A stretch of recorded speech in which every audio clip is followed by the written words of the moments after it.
I heard over and over again, oh, I was so into cycling and then I had a kid and I stopped. And you don't have to stop when you have a family, but you do have to figure out what works for your new setup. All bikes are good bikes as long as they're safe. But I do find that kids most of the time have more fun and are able to have more fun quicker without training wheels. I don't want people to get stuck on, I'm doing it wrong, or Right. now I'm choosing the slow option. What I want you to do is have fun with your kid on a bike. Welcome to All Bodies on Bikes, the podcast, where all bodies are good bodies, all bikes are good bikes, and all rides are celebrated. All Bodies on Bikes is a movement to create and foster a radically inclusive bike community. So join your hosts, I'm Ellen, And I'm Marley. as we explore the complexities of the biking world. Help us break down barriers and create the world that we want to see. Come along for the ride. Marley, did you just put food in your mouth again right as I hit record? Just a crumb of my handsome hunk. I already forgot that's what they were called. I made you blush. Did you? Yeah, a little. Yeah. I think it's partially blush, but it's partially I've been staring at my window for 30 minutes Oh. at this point. And I've Yeah. discovered I'm on a skincare routine journey because my face is real red, as anybody who watches the podcast, which you can do on YouTube and Spotify. Wink, wink. But my cheeks have always been red. And I've noticed because I've gotten better at wearing sunscreen every day. And if I don't wear sunscreen, I think that is actually the key. Yeah, sunscreen's important. And I forgot today. So Oh. as much as I do for sure blush at a reference to what was it? A handsome hunk. Handsome hunk. Handsome hunk. I am not only blushing at that, but also Russians do not blush. We don't do this. Never in my life have I blushed. In a non sequitur twist, we're going to talk about family cycling, so we should probably not be talking about handsome hunks and chewing on them. We could. I mean, I suppose that's how family's got to get made somehow. Family can look like anything, but there is a typical way you make them.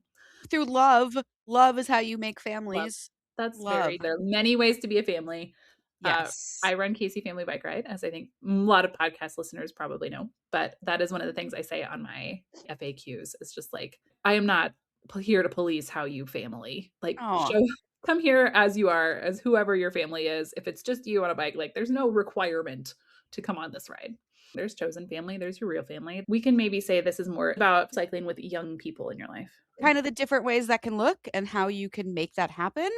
And maybe some tools and tricks that Ellen and I have learned along the way. Yeah. Can we start with why training wheels are a bad idea?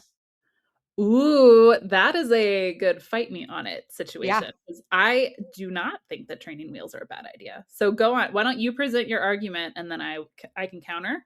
Sounds good. I love this. Okay. Okay. If you have a small child in your life, I would strongly encourage you to introduce cycling to them without the use of training wheels. I think training wheels provide, they can be a fine support, but from what I've observed with lots of children, is they don't necessarily teach the skills that progress to successful independent riding. And what I mean by that is, so the training wheels, typically the kids don't learn balance. They're relying on these training wheels for forward momentum, and they're focused on pedaling and the awkwardness and the balance, and it doesn't really replicate what riding a bike is actually like. So you might be like, okay, well, if I'm not doing training wheels, how the heck do I teach my kid to ride a bike? And that's where a balance bike comes in. And so we often see these with really, really young kids. You can get them on there as soon as they're walking, 1, 2 years old. And it's a bike that doesn't have pedals, often a Strider bike or other brands. And basically the kids just push with their feet. And really quickly they tend to pick up the balance. They can lift their feet up, and just be zooming and scooting around all over the place. And then when they're ready, it's pretty easy to add the cranks and the pedals back on, depending on the bike model, of course. But to transition into pedaling and pedaling independently. The other reason I really like the Strider bikes is even for kids who are a little bit older, 6, 7, 8, who weren't taught to ride a bike as younger kids, they can still keep up with the other kids on bikes Yeah. without feeling like a baby or feeling like they have to use these training wheels. Because if you've seen kids on bikes with training wheels, they're slow, they're clunky, like it's just not intuitive, and the kids are often struggling. Whereas with the balance bikes, they can just zoom around, and when they're ready, put the pedals on. So yeah, I just think it's a more natural transition to riding a traditional bike. And I agree with everything you just said. For the record, I am like, as far as like what I did in my actual life, my kid started on a stride bike. It is amazing how fast they figure out balance and how fast he started picking his feet up and then turning. Like he was brainwashed, A, but B, like How was he he's brainwashed? because I was like, you're gonna ride a bike. Oh, Like okay, he okay. doesn't know life without bikes being a main form of transportation. But he still like is just a kid. Like he could have decided, no, I'm not gonna do this. But he didn't. Like kids love bikes, first of all. I dare you to find a kid who sees a bike and doesn't try to ride it. Yeah. But so all of that to say, I agree with you. My hang up on this is I want kids to ride a bike they will ride. There have Yes. been many kids in my life who will not approach that bike if training wheels are not attached. And they still will learn to ride a bike with training wheels. It might take longer. And this is where I have to look at the research. Some research did just come out within the last year that like compared the two. And there is a quicker uptake on the stride bike than with training wheels. What I'm curious to know is what does the data look like once they are 5, once they Mm, are 6? Like, is it that, you know, you get up and over if you're a stride bike and over and up if you're training wheels? Like, but by the time they're 6, it's all a moot point because that's where I don't want people to get stuck on I'm doing it wrong or right. now I'm choosing the slow option. What I want you to do is have fun with your kid on a bike so that Exactly. they Yeah. see this as an option, especially because then once they're older, bikes can be a huge part of our autonomy. Like you Yeah. can go a lot further. You can trust them to do safe things as long as you're teaching them safety from the beginning. So that's my hang up with the conversation around stride bikes. So, Yeah. And I don't disagree with any of that. All bikes are good bikes as long as they're safe. But I do yes. find that kids most of the time have more fun and are able to have more fun quicker without training wheels. So, Yeah. yeah. So, how much have you worked with kids to actually teach them to ride? Quite a bit, through my time at the bike shop, both the one that I'm at now and the one previously. In both shops, we did not use training wheels. Do you know the other viral thing I've seen on how to teach your kid to ride is you get a sheet or so, like a long towel and you like put it around their middle and then Oh, you can hold on to them without having to like hunch over the whole time because you are an old parent like me and you're already almost 40 and you have to like throw your back out in order to lean down for your 2-year-old. But so you like hold them and like you can then also give them a bit more slack or hold them up a little bit more based on how they're learning. that makes so much sense. Yeah. It seems Um, like it's been great. Yeah, the other experience I've had with teaching kids how to ride bikes was with this group called Adventure for All, Okay. which I think we had them on the podcast many years ago. But they work with kids with developmental delays and disabilities. So lots of kids with Down syndrome or autism or other neurological delays. And so they do summer camps. And so I got to help out with one in Arkansas. And that Mhm. was really cool because most of those kids, they were mostly teenagers actually, and just hadn't ever been given the opportunity to Hmm. learn how to ride a bike. And obviously with Down syndrome, there's like muscle tone issues. But most of these kids by the end of the week were riding independently, which was really, really cool and really, really fun. And for them, we taught them, we didn't use training wheels. We kind of used balance bike type, but it was immediately teaching them how to pedal, where to look, um, gaining that confidence in their bodies and in the Yeah. bicycle. Um, I was going to go somewhere else with this. Size of bike is important for your kid as much as it is for you. So Tell me more about that. a lot of times what parents there are kind of two ways that this goes. Parents will have your kid on too small of a bike because you want them to be able to stop with their feet if they're not picking up on braking. So I get that hesitation, but it's not actually helping them because now they can't pedal effectively, which is discouraging. And they are learning to brake with their feet instead of with their hands or pedal backwards if they have coaster brakes. So you're not doing them actually a service if they're on too small a bike. And then what happens next will be that parents think, I don't want to buy a bike every time my kid grows 3 inches. I'm going to skip a size and go up too big. Now your kid is too stretched out. And that feels really uncomfortable, especially if they went from super crunched on the too small to now they're too spread out. And I've seen that discourage kids, then kids who had been flying around on their stride bikes. If you put them on a bike now that's too big, they feel really uncomfortable and they don't want to do it anymore. And now they can't balance correctly because you're like in the wrong position. You're going to accidentally discourage them from riding and having a good time. That makes sense. So what's a parent to do? Where do you recommend finding kids' bikes? Any recommendations for that?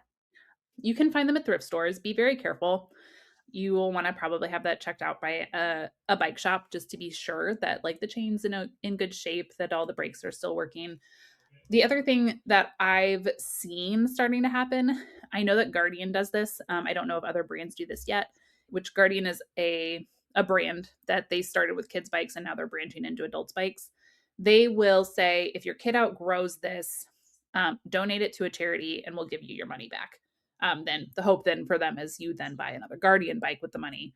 But going forward, you're at least not out that much money. The other thing is hand-me-downs from friends. Like, can you like start talking around in your neighborhood to be like, hey, your kid is 2 years older than mine. Like, can we start this hand-me-down system? This is Yeah. like one of the biggest things I'm trying to solve for with family cycling, actually. Like, I would love for it to be that there's just a rental system. Like, pay $50 a year to get the right size bike. And then eventually you like buy the one once they're kind of leveled out with their growing, or if they just get more into it. But because it's the same with kids' clothes too. It's like, God, I don't want to buy all these things. The other thing is like, I'm not completely opposed to the cheapo ones from the big box stores either. I Again, agree. I want your kid to ride the bike that they'll ride. And if that's what's standing in your way, go for it. If your kid is truly getting into like racing, then it's the same as if you would talk about like now you're into competitive soccer leagues, like you're going to be spending money one way or the other. So, Exactly. For kids' bikes, things to watch out for is the weight of the bike. Some of the more kid-specific models are going to be lighter and easier for the kid to control. mhm, The big box store bikes are going to work fine as long as they're put together safely. Huge caveat on that. yep, But they are going to be heavier. But I mean, when I was a kid, I rode a Toys R Us bike for a long time. I got a yeah, great photo of it, and I love it. Kids will ride anything. The big thing is make sure it's safe, make sure those brakes work. Teach your kids how to air up the tires. hmm, It is definitely a skill that kids can learn, I'd say from like 8 or 9 years on, yeah. and teach them like how much air to actually put in the tires, what it's supposed to look like. And that's a really good skill for self-sufficiency. That is a good point. I think I would probably not have even thought of that for my own kid. He's only 5, but they get autonomous pretty quickly, and that would Yeah. be a good way to make sure that and I mean, like, kind of basics, fix a I flat mean, if you are gonna let them out on their own. teach your kids the ABC quick check, you know, even if Sure. they're too young to know how to operate the pump or strong enough, teach them to check the air in their tires, check their brakes before every ride, pull the brake levers, do the brakes work. Teach them to look at their chain, is there any banana peels or toys or clothes or is anything in there? Is the kickstand up? Just teach your kid about their bike, that it's a tool and that it needs to be taken care of. Don't let them leave it out in the rain. If you live in a place where theft is an issue, get them a lock that they know how to operate. They've got Mhm. locks with codes that kids can remember. Yeah. And yeah, I think bikes are such a great way to start teaching responsibility. I was surprised at how easy my kid could remember a code. It's kind of let your kid surprise you. Like this is again, it's just a really good way to relinquish some of that control, which is a big part of parenting, is learning how to let them fly on their own and not do it all for them. It can be a really good baby step way of introducing that into your kid's life. Yeah. Let's switch gears a little bit and talk about going back to smaller children, Yes. riding with your kids on your bike with you. So I've seen like three primary setups. I'm gonna hold cargo bikes off to the end because that's a whole different thing.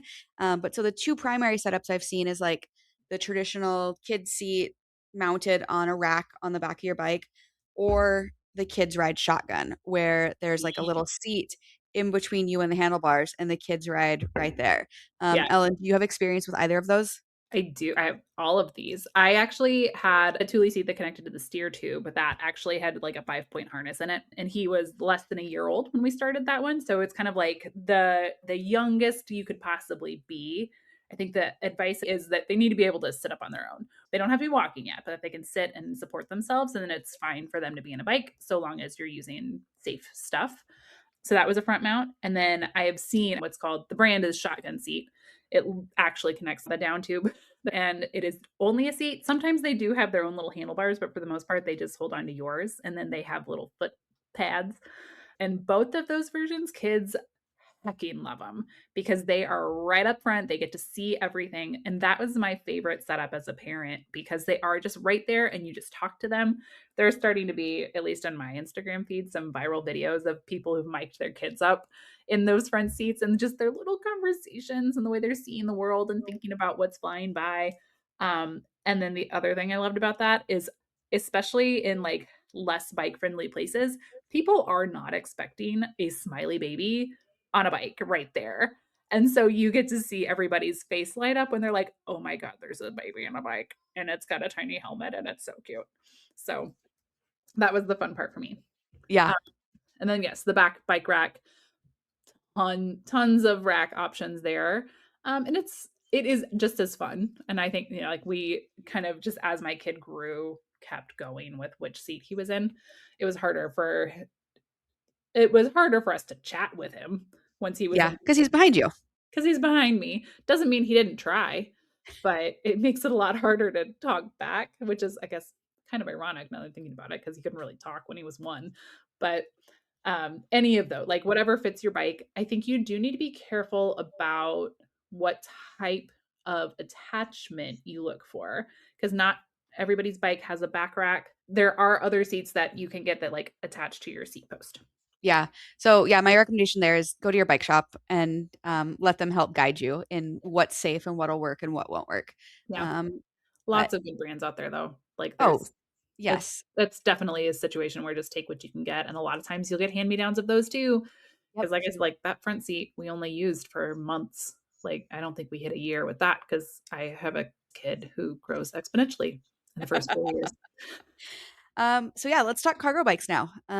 So as your kids get older, or actually I have friends that would carry their infants around Yeah. in a actual car seat Yep. mounted to their cargo bike.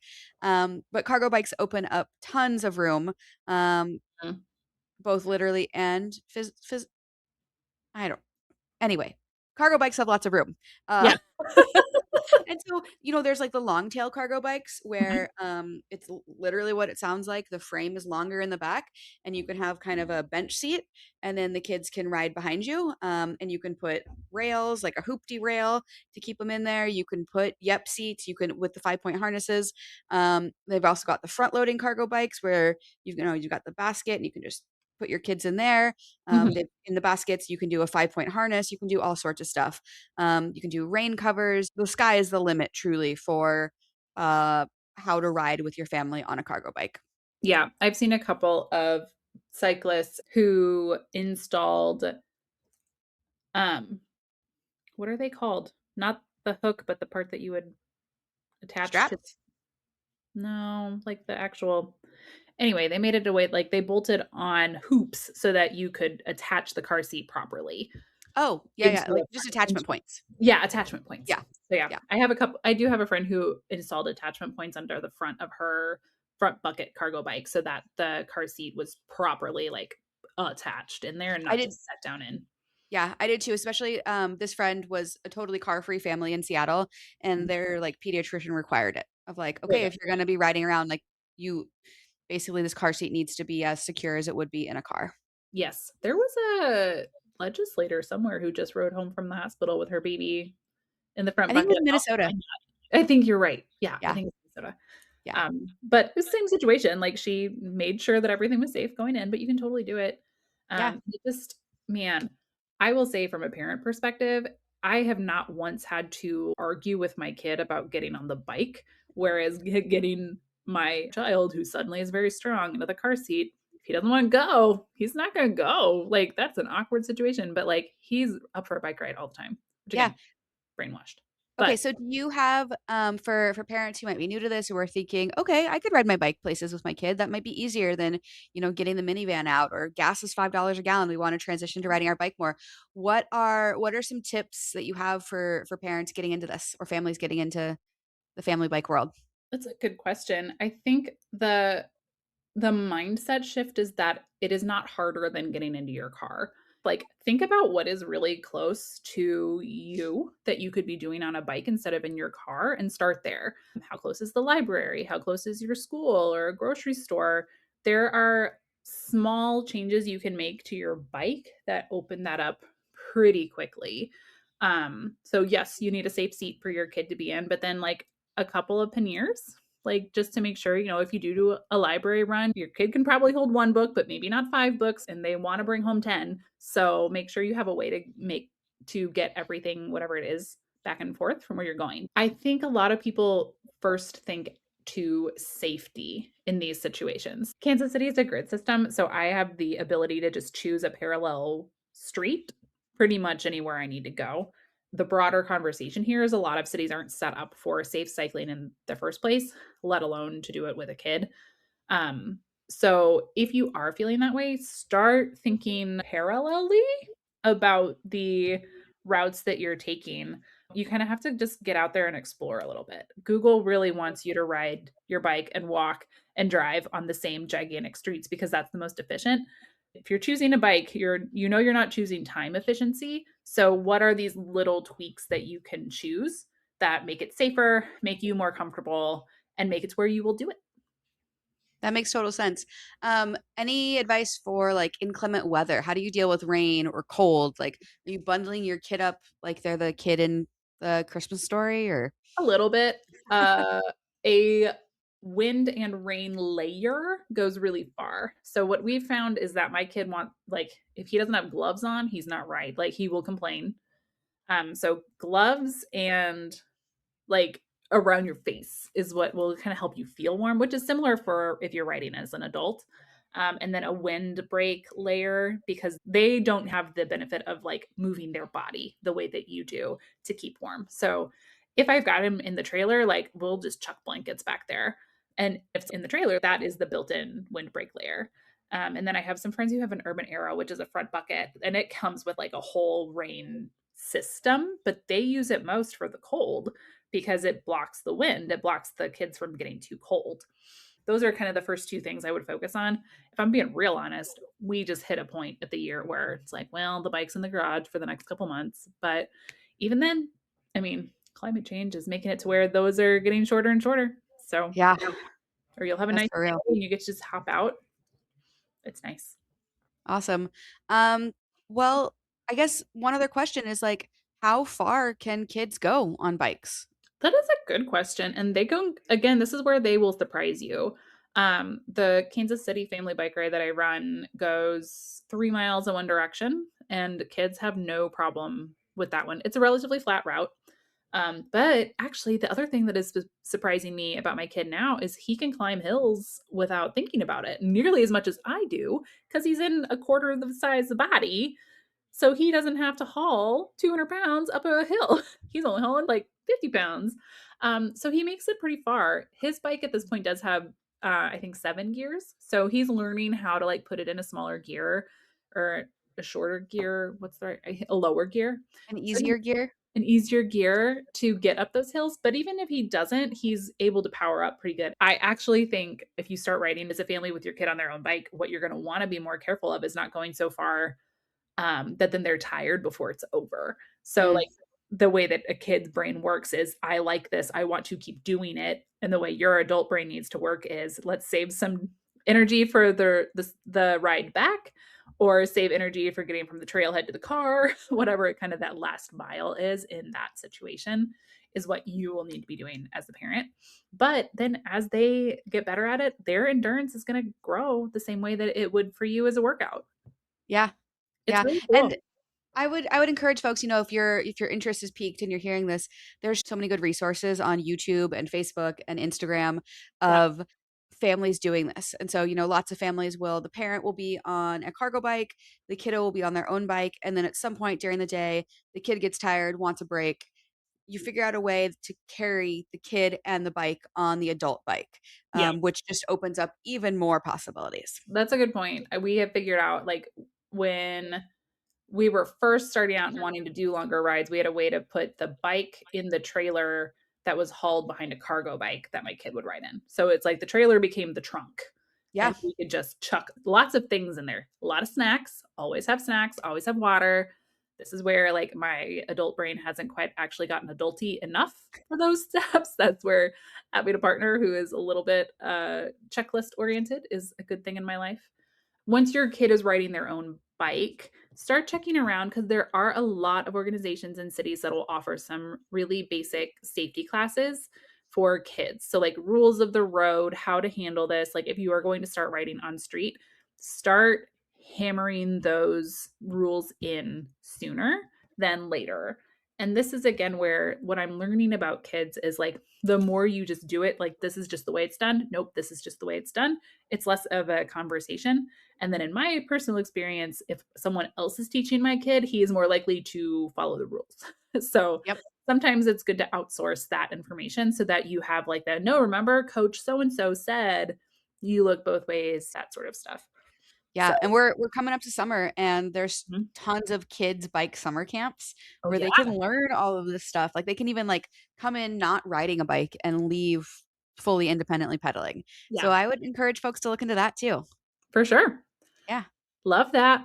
But yeah, one of the reasons I started Kansas City Family Bike Ride was because I heard over and over again, mainly from moms, but from families in general, that it was like, oh, I was so into cycling and then I had a kid and I stopped. And you don't have to stop when you have a family, but you do have to figure out what works for your new setup. And there are tons and tons of ways to do it. Agreed. Well, I hope this has inspired some folks to hopefully get out there on their bikes with their families, Me whatever too. your family looks like. And yeah, let us know what questions you have. Leave it in the comments, like, subscribe, share this podcast with your friends, and get out there and ride your bike. Yay.